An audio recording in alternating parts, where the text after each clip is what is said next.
Hola, ¿qué tal? Mi nombre es Jordi Meléndez, soy codirector de Factual Distintas Latitudes, una organización dedicada a crear redes, encuentros e investigaciones entre medios y periodistas de toda América Latina y el Caribe. Hoy es 26 de marzo, estamos por dar inicio a la primera sesión de este día, de esta jornada de periodismo en 59, con nuestro invitado especial, Dave Jorgensen. Hi everybody, my name is Jordi Melendez. I am the co-director of Factual Distintas Latitudes, and I am pleased to say hello to Dave Jorgensen, the Washington Post TikTok guy, our special guest here in Journalism at 59. So this conversation will be in English, so that we have our interviewer, Natalie Van Hoozer. She's from Reno, Nevada. She is the U.S. ambassador of SembraMedia, and she will be guiding us in this conversation. So thank you very much, Natalie. Thank you very much, Dave, for being with us. So go ahead, Natalie. Thank you, Jordi, for the introduction, and thank you to the Factual team and for everyone for joining us this morning. So as Jordi mentioned, my name is Natalie Van Hoozer, and I'm a journalist in Reno, Nevada in the United States, as well as the representative for SembraMedia in the US. And SembraMedia is a nonprofit that supports Spanish language digital media startups. So that's a little bit of my background, but to present our guest for today, we have Dave Jorgensen, also known as the Washington Post TikTok guy, that you're all here to see this morning. So we have a couple questions to kick us off here, and then as people have more questions, we'll get to those as well. So good morning, Dave. Good morning. Thanks for having me. As we already had briefly mentioned as people were getting on, I'm still learning. Let's see. Yo aprendo a hablar Espanol, but I'm not even close. So hopefully this time next year, I'll be able to do something like this in Spanish and also be able to do so with my wife's entire family. So working towards it. But thank you all so much for having me. I'm really excited. Great. Yeah, one Latin American journalism conference at a time, and you'll get there for sure. That's the plan. Wonderful. Well, to start us off here, just to get to know a little bit more about you, you have a background as a producer, creative video journalist, and now, of course, you've risen to fame on TikTok and other social media for doing the Washington Post's TikTok. Explain a little bit to us about your career path and how your career has led you to what you're doing now on TikTok. Yeah, so I'll try to tell me if I'm being too long or too brief, but I'll try to give the right amount of answer here. Basically, my sort of what happened was back in college, I really I was more focused on the idea of TV writing or just kind of any sort of writing. And so I joined in college this honors, it's basically called the Media Fellowship. And through that, you're able to get really cool internships. And I knew that. And that's why I joined, because I knew they had access to places like Colbert Report, which is obviously now Stephen Colbert does The Late Show. But at the time, he was still doing Colbert Report at Comedy Central. And so I joined there. And I ended up becoming an intern there, which was awesome. And while I was there, it was the 2012 presidential election. The spring of 2012. So it was kind of the perfect time to jump in there, because you had all these candidates, Republican candidates specifically. And so there was a lot of fun and like a lot of involvement I got to do in terms of just making props or whatever I could do to contribute to the show. But what I found as I ended the internship and left was that I certainly still had an interest in comedy, but I had even more interest in politics than I ever imagined. Up until that point, my level of interest in U.S. politics was probably like people my age, which especially in 2012 wasn't that large. But by leaving, I suddenly I was all about it, and so that kind of became a little bit of something in my back pocket for a while, and I kind of moved on and was like, okay, when I graduate college, I'm going to go write for TV. But then again, I was out in LA right after college, and a friend of mine said there was a job in DC where they needed someone to help write funny articles for this, basically a BuzzFeed type news website. If you could remember, especially in 2013, BuzzFeed was really like at the sort of just epicenter of everything, and like House of Cards was parodied. It was a whole thing. And so I was like, that does sound interesting. This seems like the right time to do this. So I moved to DC thinking it was going to be for 6 months. I ended up at that website. It was called IJR.com. By the end of it, they changed the name like 5 times.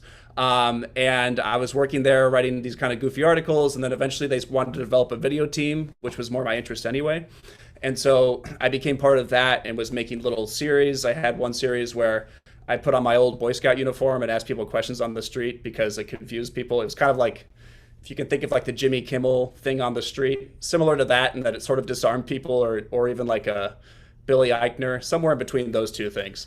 And so I was really interested in this idea of like, let's get information from people, but in a fun way, and also disarm these people so we get real answers. And around that time as well, we started doing all these YouTube videos with presidential candidates of 2016. And that really is a lot of the genesis for what I started doing TikTok a few years later, in that I realized that you can kind of get the green room effect of, how do these presidential candidates actually act, especially when they're doing something kind of fun and not necessarily nonsensical, but like, not like this policy-driven YouTube video, just like we're doing something fun here. So that was in the back of my head. We also started a Vine account while we were there, and that's how I actually learned how to edit video, really, was through Vine. It was actually the perfect, I mean, I almost recommend this for people that are on TikTok now. Like if someone were my age then and wanted to learn how to video edit, it was a really great way on debate nights because, as you know, in US politics, there's like 50 debates for every election. Every debate night, we would just make really fun, clippy vines of what was happening. And I had to do them really fast because you're trying to turn them around and put them on Twitter so people would engage in them as quickly as possible. Also took that strategy to TikTok. So by the time I got to the Post in 2017, I was focused on creating all these YouTube series and everything like that. And a big part of what our team was hired to do, when I say team, I mean creative videos. So we all had different sections like pop culture, food, politics, everything. I was just kind of this overall person that edited things and sometimes made stuff. So I had that in the back of my mind when I learned about TikTok. And I just felt like TikTok is a lot like this Vine thing we did, but there's so much more potential here. One of the biggest things was that with TikTok, you just had this whole library of music. Like suddenly I can use this Britney Spears song and edit it to a 15-second clip. And to someone who's a video editor, especially, like, I think of most things from an editing standpoint, even more than a writing standpoint. So when I'm thinking about, like, could I edit a video to this popular song, that's really exciting to me, because normally you're using this, like, terrible, track you paid $20 to use from some service. So it's way more fun when you can use, a popular artist.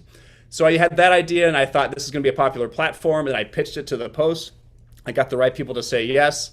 The first year of TikTok was really just trying to introduce followers to TikTok, or just anyone to TikTok. A lot of people thought Washington, D.C. was near Seattle, Washington State. They'd be like, "Where are you?" "I'm close by. I'm in Oregon." I'm like, "I'm not close to you."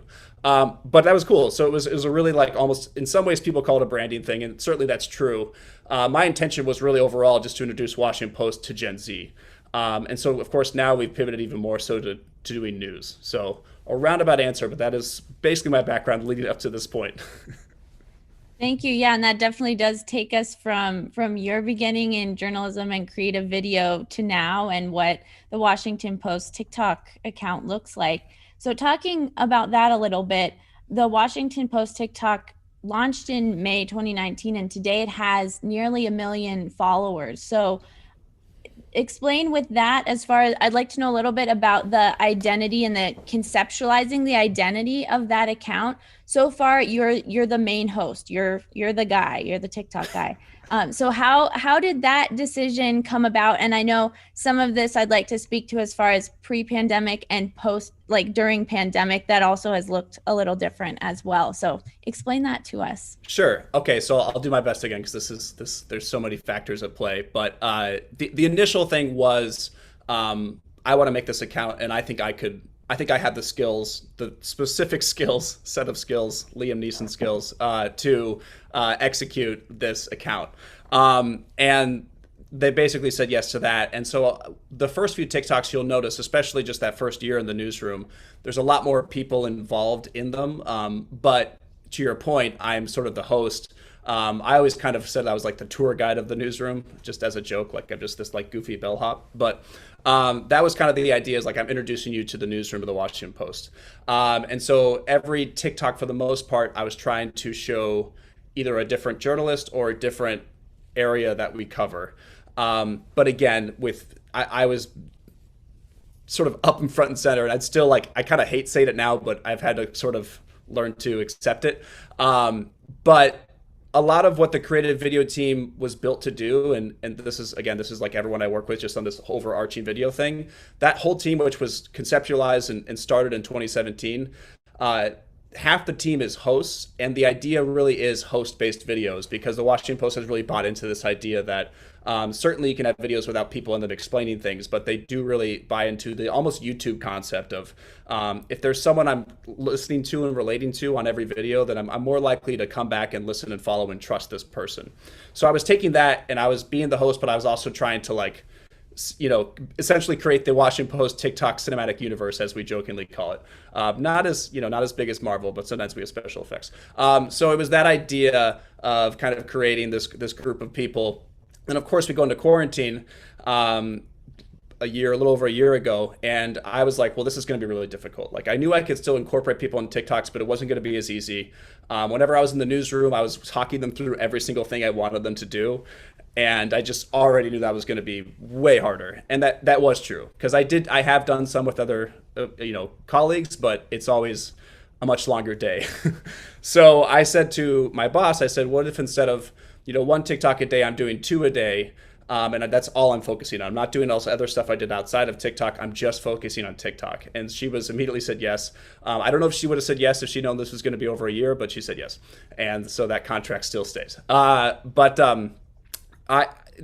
kind of where it led to, where I was really less the tour guide and now the host of it. And, it's interesting. I've been thinking even more as we get ready to go back to the office in the next 3 to 6 months or whatever. How are we going to transition what it's become, which is me sort of telling you what's going on with the news versus what it was, and then going back to the newsroom and trying to combine those things. The good thing is this was always the plan. I'd always said, or you can probably find old interviews where people were asking, like, is it just going to be you guys doing funny TikTok trends? And I said, no, eventually we're just trying to sort of gain trust and establish our presence on TikTok. Eventually, as it makes sense, we'll start to move towards news. And in my opinion, it actually happened faster than I thought it would. Part of it, what was so great is that as we got on TikTok, a bunch of other newspapers, local news, larger network news, all these places started getting on TikTok, and they actually made it easier for us to start making the transition, because, it was only 2 years ago, but it's hard to remember that there was a time when it was really just us on TikTok and like maybe 3 other just brands overall in general, not just news. So we had to kind of wait for TikTok to literally grow up to kind of start bringing in, not only grow up like the audience, but, expand. Because certainly my humor is still that of like a 15-year-old. So. Right. Thank you. And so touching a little bit on that, we kind of got into the topics that are covered and what the approach is right now and what you'd like to see going forward. But looking at right now, how do you and your team decide what topics you cover in these videos? Like you said, there's a newsy component, but there's also a meme part, and it's going to be funny too. So how do you decide that? How does that work? It is a puzzle almost every morning. The most like 95% of the time what happens is I'm looking at the Washington Post website, or literally the front page of our newspaper, the physical one, or there's a bunch of like apps and stuff we have that basically stream the top stories that day. I would say it's almost, again, 95% of the time it's one of the top 5 stories. And if it's like a story that's just so encompassing and like, no, it's all anyone's talking about, then I really have no choice but to cover that subject. So that's kind of where that goes. So I take that and I go, okay, I'd really like to do something about this news story. And then I pinpoint maybe 2 or 3 really important things here, because you can only show so much at a 15 to 60 second TikTok. And the weird sort of double-edged sword of it is I could make every TikTok a 60 second TikTok, but if I do, they're less likely to reach more people because TikTok really sort of generates on views and play count. So TikTok themselves have told me a million times that a 12 to 19 second TikTok, I don't know why that's the window, but that's the window you want to shoot for because that is more likely people are going to watch it over and over again, and that gives it more chance to reach more people. Certainly, I like to say as much as I can. I think I've been leaning closer to 30-second TikToks now. Those seem to do really well, and I feel like I can get the right amount of information to tell you what's going on, but also hopefully get you to go click on an article at the Washington Post and actually read more about it. And you'll see in the comments a lot that I'm responding to people and clarifying points for them, because what's really great is people are now more than ever are actually asking questions about it, not just going, LOL, that was funny, which is great too. So there's the element of picking the article, and then I have to figure out how to put it into a TikTok. That basically happens in that, whatever I'm not making a TikTok and I have time, and not walking my dog or whatever, I am looking at TikTok and finding the most recent trends of that day. So if I see a really funny meme that we can use, or a specific sound or some trend that's going on TikTok and it's only been happening for 2 or 3 days, that's usually something I really want to do. And if I can see that fits into this news piece and I can make that a TikTok, that's almost always great. I mean, I would say very rarely does a breaking news story and a relatively new meme that almost rarely doesn't work. So it always works. So that's kind of my viewpoint looking at it. Thank you. And so talking a little bit about production, it also has looked very different now. You're filming most of these entirely in your apartment. You're playing multiple roles. So what does the production look like both on that end as far as camera facing with you on being all the characters, but also are you the only one making all these, conceptualizing them? Do you have a team working with you? No. So, we're hoping to someday have a team. Right now, basically what it is I have my the two managers directly above me approve every TikTok. They both have to basically pull the lever on it and say yes. So I will shoot, edit, write everything, produce the TikTok, send it to them before I even get it near my phone or get it near the publishing part of my phone. And then what often happens is they have, oh, this is misspelled or our format is, I don't know, something really small. Every so often it's oh, we have to change that whole thing because it's not, it doesn't quite work, or it's not quite of the Washington Post. We got to make sure, especially when I get to more trying to make my stupid jokes territory, we're okay, we're going to cut a couple of these. So there's that level of just making sure everything fits in with the Washington Post tone and humor. And I think if you pay attention and have been a Post subscriber or just, I don't know, read, there's something about the Post that it's still very serious, straightforward news, but there's a little bit more playfulness to it, I think, which is what I was always trying to show in the newsroom, that everyone there is having a pretty good time. So I try to reflect that within the TikToks as well, and that's part of the process. But yeah, in terms of production, I don't know if I can show you. Give me 2 seconds. Yeah, take your time. I just tweeted a picture of this today because it still makes me laugh. This is a tripod you would normally use for an FS7, a camera, a real camera, but I use it for my phone because basically trying to rent out a camera from the Post would be sort of, it wouldn't be fair to all the 20 other videographers at the Post who need the nice cameras. So I use the iPhone. They did let me expense my own iPhone. This iPhone is just used for TikToks. There's just the TikTok app on it. That's nothing else. And I basically take that footage and I airdrop it to my computer and I edit it on Premiere Pro. And that's when I send it to my bosses, and then I put it back on my other phone or I publish from this phone, either or. And that's the process. There's a light facing me right now, which, as you can see, when it's in front of me long enough, my skin just turns straight red. But yeah, so I do have some lights and tripods and things like that. But that's basically the setup. And I've been in this apartment long enough. I was just thinking about that this morning as well, that I know the lighting here better than any studio I've ever been in. So there's at least that going for me now. Great. Thanks for walking us through that. And just on that topic of your apartment, how has it been coming up with trying to get different shots and different perspectives when you're filming everything in the same location? I like the creative challenge a lot. It hasn't really gotten old for me. I mean, that's the short answer. That, you know, the more difficult stuff is when my wife, like, you know, who is working, is trying to work and I'm just over here trying to make a TikTok, or my dog, who just walked in right on cue, is chewing on a bone in the background. That, honestly, I would say, like, most of the time, the most difficult part is her just, like, running into the tripod or just knocking something over, because she is our child. But yeah, that's the only difficulty. Creatively, I really like the challenge a lot, and I kind of knew that from day one. As you'll see, like the Twitter thread I had, I really wanted to document this from beginning to end, and, like, you know, in some ways show me getting a little bit crazier. That's always been part of the plan, but in a tongue-in-cheek way. So yeah, I like the challenge. And now she has her squeaky toy. Lola, leave it. No. Okay, we're good. Great, thanks. Yeah. And so talking a little bit, we've touched on it some, about the Washington Post audience and who you're trying to reach on TikTok as opposed to the traditional newspaper subscriber. What's your approach with how you're reaching people on TikTok? Are you trying to get to people who are not traditional subscribers? What does that look like? Yeah, you know, I mentioned the one thing, like, for the beginning, it was like, I don't even know if people know what the Washington Post is or where we are, or they know who Bob Woodward is. And why would they? That was 50 years ago with Watergate and everything. They just know that you add gate to controversies. They don't know why.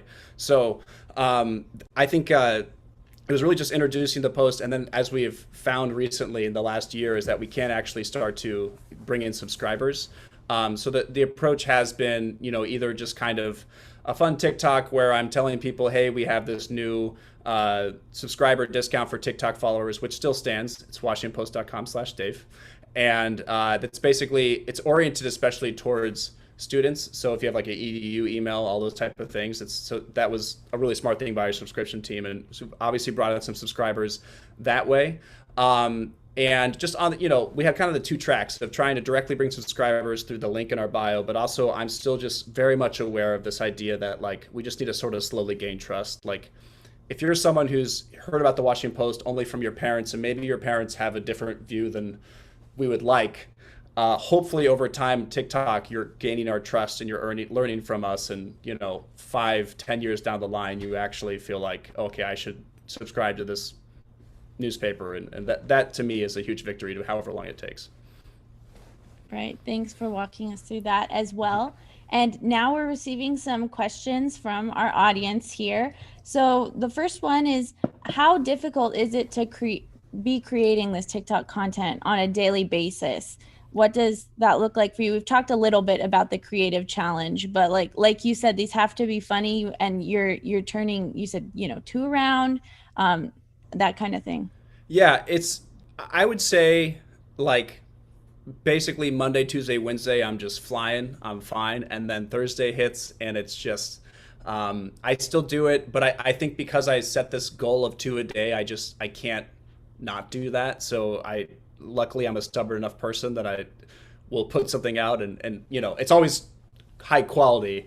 But you can sometimes, I bet you could probably tell Thursday or Friday, if usually I lean into the slap happy. Like, I'll just make something just completely bonkers. That's still informational, just because, like, that's the only thing I have at that point in terms of energy, is just, like, giving you something how I feel, which specifically, like, in quarantine, and we still call it quarantine, but obviously it's not really technically the case, but in my apartment, I do want to sort of create that feeling of, like, I'm kind of getting a little bit slap happy with you as well. Like, I do have cabin fever as well. So whenever I kind of feel that lack of creativity or something, I just really lean into that idea of, I feel the same way you feel, because that to me is something, like, we're all feeling. So if I can just put that in a TikTok, then I don't necessarily have to worry too much about making something super creative.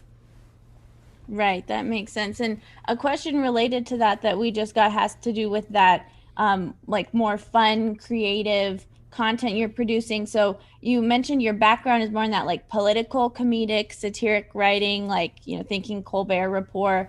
How have you transitioned to making content that's more informative yet fun and silly, like you said, even slap happy kind of thing?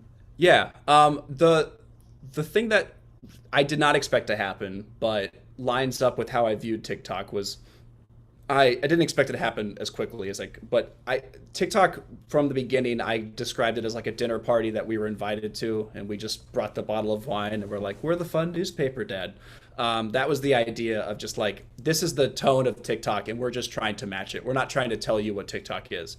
But then as TikTok, especially in the 2020 election, especially as people got more and more into the news and politics and everything like that, we just kind of could naturally make the transition as well, where over time I was creating more and more TikToks about the news. Like I would say October last year, it was like one news TikTok, one just goofy Dave's going crazy in his apartment TikTok. Now it's like almost every single TikTok is news-based, and that's just because the platform now allows for it more. There's still that Gen Z audience that we love so much and covet, but TikTok did their plan in 2020, from what I understand, and I think they basically accomplished it, was to grow up the app in terms of generations on it. And you can, like, it's very clear to see that there's way more millennials, way more Gen X. Even my parents seem to know what's going on. So that's really been helpful too, in terms of just like creating a comment section that is engaged with the news. And I think I'm a little optimistic about this, but what I've really liked is that we have a lot of people who in the comments try to reflect that positive energy that I give out in TikToks. So it's not necessarily this toxic internet comment section. So I'm really happy and proud of that we were able to kind of establish that as the tone early on. Right. Thank you. And another question is making these TikToks for the Washington Post your dream job? Is this the type of thing you love to do? I think it's the 2021 version of my dream job. So that's to say that I love it, and I don't know what else I should be doing right now. Please tell me if I should be doing something, but this is my like favorite thing to do, and it's all of, the same reason I started TikTok was I felt like it all of my skills went into it, very specific set of skills. So to me, it makes a lot of sense, and I don't see myself doing anything else for the time being. And I've kind of described it as, I don't want to characterize it the same thing, but it's sort of similar to like the Daily Show, in how the Daily Show was in like 2003, where only in the sense that, and again, I'm not Jon Stewart, but I'm just saying only in the sense of like, this is something new and we're taking the current media format and we're trying to evolve it further using what people are actually watching and how they're actually interacting with the news. So that's kind of my idea, is like, we need to kind of take this into the future. And so that's, yeah, in that sense, it's certainly my dream job, because that's what I always wanted to do. Thank you. Another question is how does it work? What advice could you have for people who aren't extroverts, who want to be on TikTok, who want to try to make their mark on there? Because your goofy personality that you display is definitely fundamental to your Washington Post TikTok. So what advice would you give to people? That's a great question, because, like, you and I can have a conversation right now on the internet, but if you saw me on the street, like, I'm a horribly awkward person, and I'll be nice to you, but I'm just like terribly awkward. So I wouldn't say I'm like the perfect picture of an extrovert. But that said, I think anyone that feels like, a little shy about what they put on TikTok, I feel like I get a lot of comfort out of knowing I can edit something. So I really do feel like developing your editing skills, especially for TikTok, is really helpful, because you can kind of edit around yourself being weird. You can make cuts where, like, something I've done a lot more recently, and you'll see it on TikTok later today, is I make like those fake sort of cuts where I'm cutting left to right in every other sentence. So that way I basically get the best take out of an entire monologue for each clipped section, if that makes sense. So there's a level where, like, really you can kind of edit yourself if you're feeling a little bit nervous about it to make it look good. But also in terms of just, being an introvert on TikTok, I think a lot of people appreciate that on TikTok, maybe more than any other video platform to this point.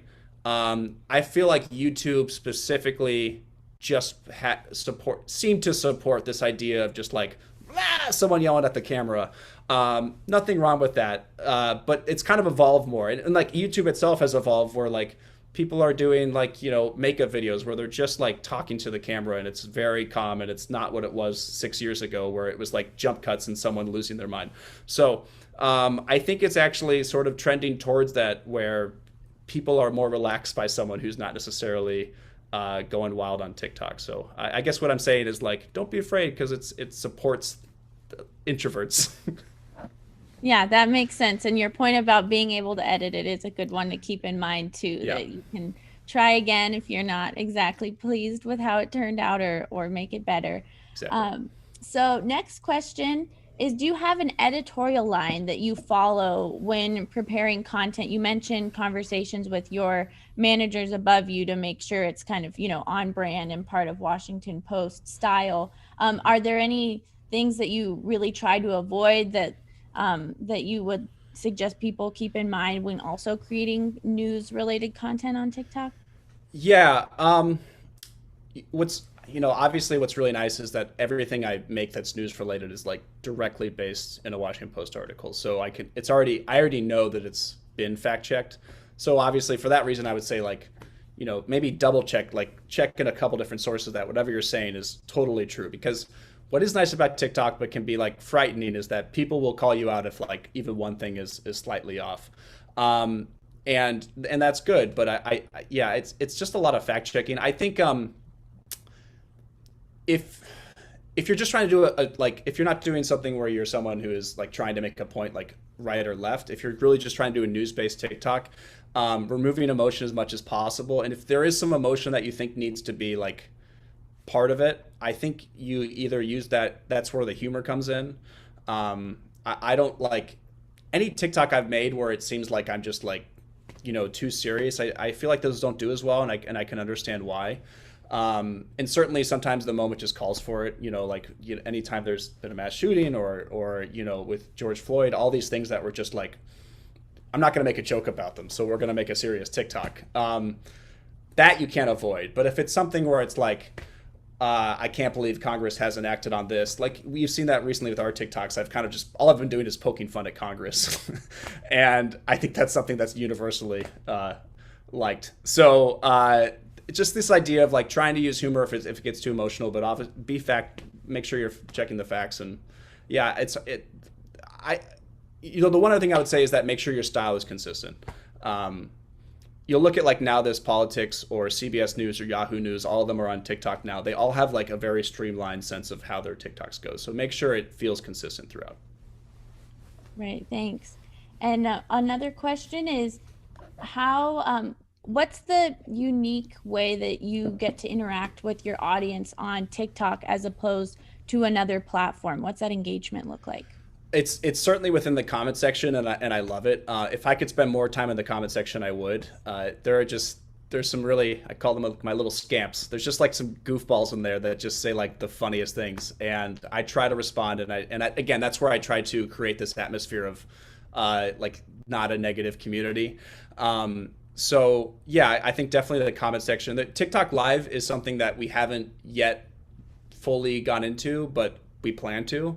And it's definitely built to be something like any other live on any platform. But I think TikTok Live, they really, like TikTok, the company really wants TikTok Live to take off. So that's something we're looking more into, because it's really like the couple of times we've done TikTok Live, all it is just people asking me questions. Whatever I'm doing, they don't care. They just want to like get to know the person on the screen, which is nice. So that's I think that's how you get to know the audience through the lives and the comments. But there's certainly things in place now on TikTok where they really want people to connect with the community. Right, thank you. And now we have a question about monetization. Is there any type of goal to monetize the Washington Post through TikTok? Yes. So I would say short answer, but the answer is that I cannot be in the TikToks if we are promoting something, for instance. So if it were like a native ad for this phone, it can't be me just being like, I love making TikToks with this Nokia, whatever. I could not be in it because the policy within the Post is that reporters can't directly, sell things, and that makes sense. So we're trying to figure out if we would have other TikToks that I'm just not in, that someone else produces that we put on the channel. That's the most accessible, quick way we might monetize something in the coming future. But hopefully there's other ways too. Obviously they have like the TikTok Creator Fund and things like that. So there are a few routes, but our sales team right now, who I just kind of say yes when they ask me a question. I'm happy to help. They're trying to figure out what that is. Right, that makes sense. And something I'd like to ask about next is, what does Marty Barron think of the Washington Post TikTok account? I know you've had him on there also showing off his Spanish skills. Yes. What are the other TikTok journalists whose content you'd recommend to? So that's, I guess, two questions. Let's start with Marty Barron. Okay, so Marty, it's really funny.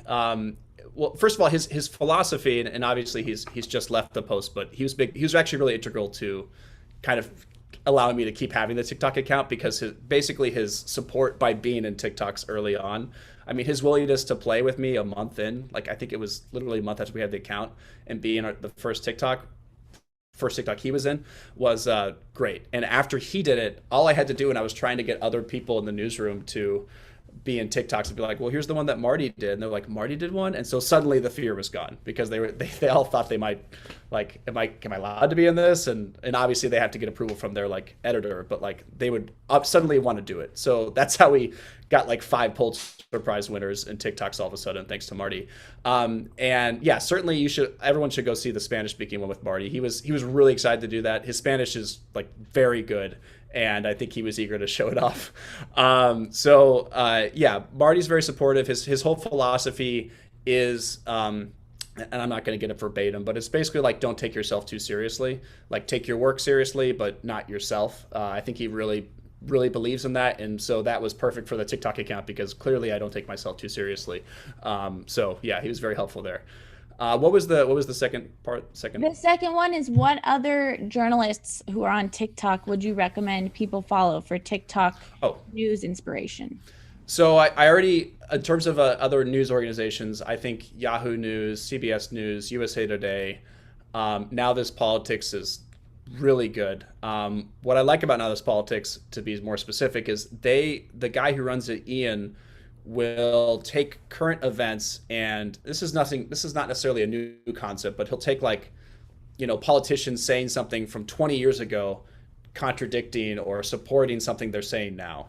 And it's really interesting, because I don't know, for some reason he has a memory for these things. So he does a really good job of like taking archive footage and making it like relevant today and really interesting.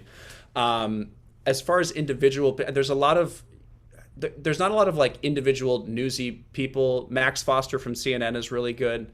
But yeah, I think if you followed those accounts, for instance, that I just mentioned, within like 5 minutes, your entire For You page would suddenly have a lot more individual news people that you could be following. So that's also a good thing. But those are the ones I'd recommend. Thank you. We'll make sure to go check those out. And so another question from our audience has to do with buy-in and getting your team to support spending time producing content for TikTok. So someone's asking what you would recommend they say to their news team so that they can spend more time there. And as part of that answer, I'd love to hear about how you did your pitch to your team at the Post back when, like you said, there were very few organizations on there. Yeah, I'll kind of start with the end there, because the buy-in for me was super important, and hopefully would help other people. I was very overzealous with my pitch. I think there's a couple things that helped, and and I'll tell you what happened with me with the understanding that we all realize that my newsroom is not the same as yours, but I'll tell you what worked for me. What was great was I'd already been at the Post for 2 years, so there was an established trust. One thing I just briefly glazed over, I didn't even really mention earlier, was that for the first 2 years, one of my main projects was something called the Department of Satire on YouTube. So I had already kind of shown that I could take some political humor and work it into the Washington Post and still have it feel of the Post, as everyone says. So there was already a background there where I could kind of be like, I can do this, I know I can. But the other part was just being like, having all these prepared answers that they might ask, that I knew they were going to ask. And so that also involved getting other people in the newsroom excited about TikTok. And so I asked a lot of people on the social team that were working on Instagram or Twitter but knew about TikTok. And this is like early 2019, so no one knew what it was. But the people that did know, I got them excited about it, and I got them to kind of buy in to pitching TikTok. And certainly, again, I can't do it as much as I used to, but when the TikTok count started, all those people that were enthusiastic about it, I put them in TikToks as much as possible. So a lot of the buy-in is like people that maybe you wouldn't even expect in the newsroom that want to be in TikToks. And once they're in the TikTok, all they want to do is tell people about the Washington Post TikTok, which is great. And it wasn't intentional, but I did realize very quickly that people were like really excited to talk about their cameo. And it doesn't hurt when you have David Farenthold, who's Pulitzer Prize winner, suddenly like retweeting every TikTok. That was pretty awesome too. So there's a level of buy-in where suddenly you kind of have the inside people showing in all their different circles, showing TikTok, and especially in DC, which is this weird high school bubble. Suddenly you've penetrated this bubble and everyone is kind of on board. So yeah, I think buy-in starts there and just sort of getting people excited about it. In terms of upper management saying yes, I don't know the answer other than like the guy at the top being Marty and him being excited about it really did make the difference. One lesson I learned very early on, bringing it back to Colbert, was people like at Colbert Report, Stephen Colbert himself was such a good and nice person. And it was sort of a top-down thing where if he bought into something, everyone else did. And if he was excited, everyone else was. So I think it is very important for the head of your newspaper to be, or wherever you are, to be excited about TikTok. In terms of like building a team, and I think that might have been kind of part of the question, or like how it would production, like for me, it works because I have editing experience. But if you're trying to start a TikTok account and you don't necessarily have someone that can edit, that might be a problem. It might not be, but I personally think, especially if you're trying to make like news TikToks or something, you really need to have someone who can edit stuff quickly. Whatever your style is, maybe you're just doing like straight up news footage, but like you definitely need someone that can get it together and make it look nice and clean and make it look and feel like it should be a TikTok. Because there's, especially early on, there are still people putting like just horizontal videos and uploading those to TikTok. And I can't remember who. I want to say it was like Jimmy Fallon, or I don't know, some place that should have known better was like for the first year just uploading horizontal videos, and it looked terrible. So that's all to say that just like having someone who knows what should be a good TikTok. And to give you an idea, like if we're trying to expand the team here, one person I'm trying to get on the team that would be working as like a community manager, and that's someone who would be like responding to comments when I can't, helping to sort of like regulate what's happening, answering people's questions, fact checking, all these different things, where this person would solely just be in charge of like any social media account really, but just someone that's like really making sure that the community itself is like intact. Great, thank you.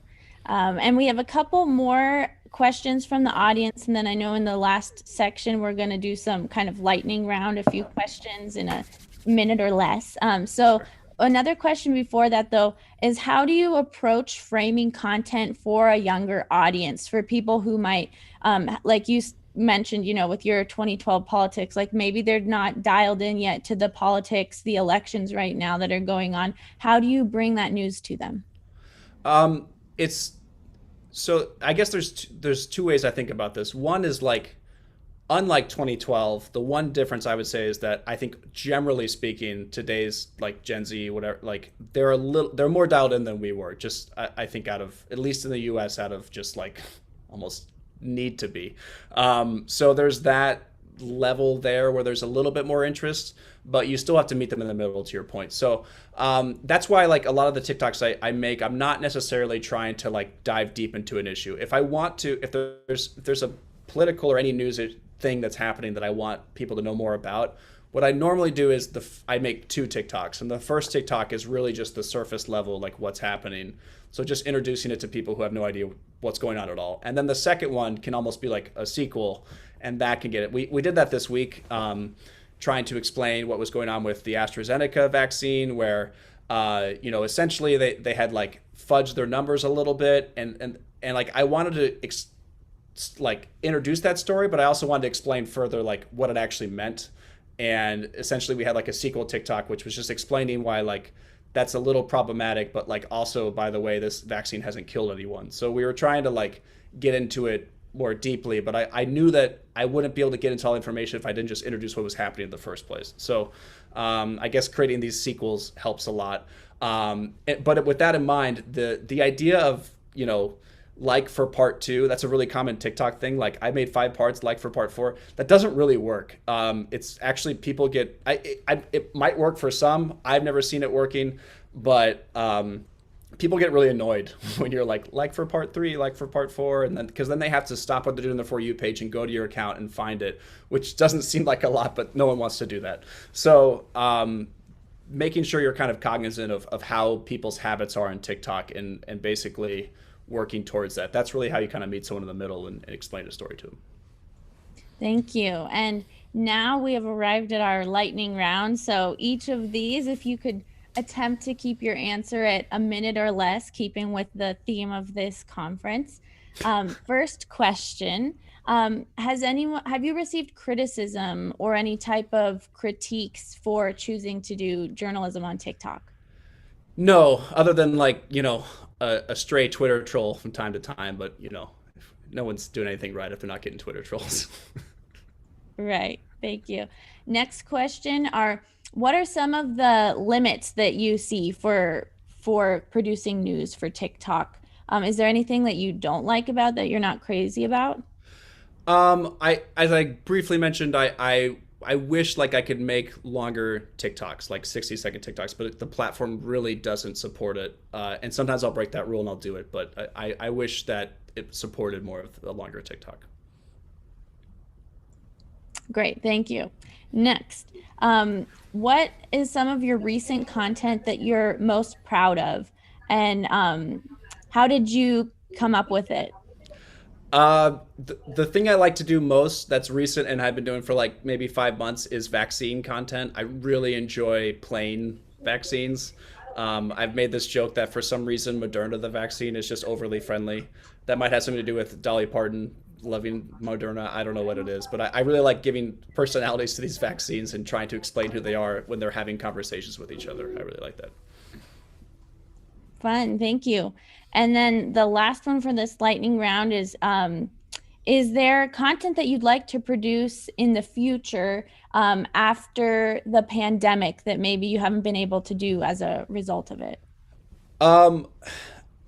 Yeah, one thing we kind of started, we did a lot of presidential candidate TikToks in like early 2020, 2019.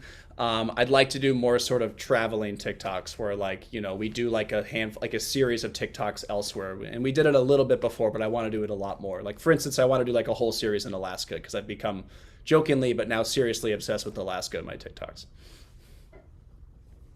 Great, thank you. Well, that concludes our lightning round here. So we've gone through the questions that we had for you. I'm checking with Jordy too if there's anything else that the team would like to add. Is there anything else that you'd like to mention that we hadn't thought to ask you? No, I just realized I wish I'd worn my Columbia soccer jersey, so go Columbia, but that's all I got for you. Great. There's one. I knew I'd get at least one. Yes. Excellent. Great. Well, Jordy, is there anything else you would like to add in here as we wrap up? Thank you, Natalie. Thank you very much for this interview. Also, thank you, Dave, for joining us. As already said, here we are, different people from Colombia, from Peru, from El Salvador, from Argentina, from Chile, from Honduras. So it was very nice to hear about how do you produce this kind of content in such a very big newspaper like the Washington Post. So thank you very much. I'm going to switch to Spanish now. Les agradezco mucho que nos hayan acompañado en esta mañana para conversar sobre pues cómo el Washington Post está generando contenido pensado para una audiencia fundamentalmente de gente joven y cuál es la estrategia detrás. En muchas ocasiones hay un debate entre distintos medios en América Latina sobre dónde poner nuestra atención, dónde poner nuestros recursos, porque como Dave explicaba, se necesita tiempo, se necesitan personas para hacer una estrategia integral para hacer ese tipo de contenidos. Entonces, creo que más allá de que mañana todos los medios y todos los periodistas nos vayamos a TikTok, creo que vale la pena la reflexión sobre dónde están las audiencias y cómo podemos llegar a esas audiencias jóvenes. Entonces, bueno, no sé, Natalie, ¿algo más? Creo que... The audience is asking if Dave could say goodbye in Spanish. Chicas y chicos. Ciao. Adios. Oh God. Oh no, this is so bad. This is the problem. I don't. Hasta luego. What's nice to meet you? Hasta mañana? No, not that. Not see you tomorrow. I'll work on it. I'm getting there. Again, a year from now, it's going to be incredible. This one's laughing just like my wife and everyone laughs at me. But yeah, we'll get there. Ustedes pueden ver en la cuenta de Dave que hay un TikTok sobre telenovelas latinoamericanas. Entonces, tiene mucho feeling de telenovelas latinas. Next year we are going to invite you, and we want this in Spanish. Perfecto. I need that goal. Okay. Yo necesito goals.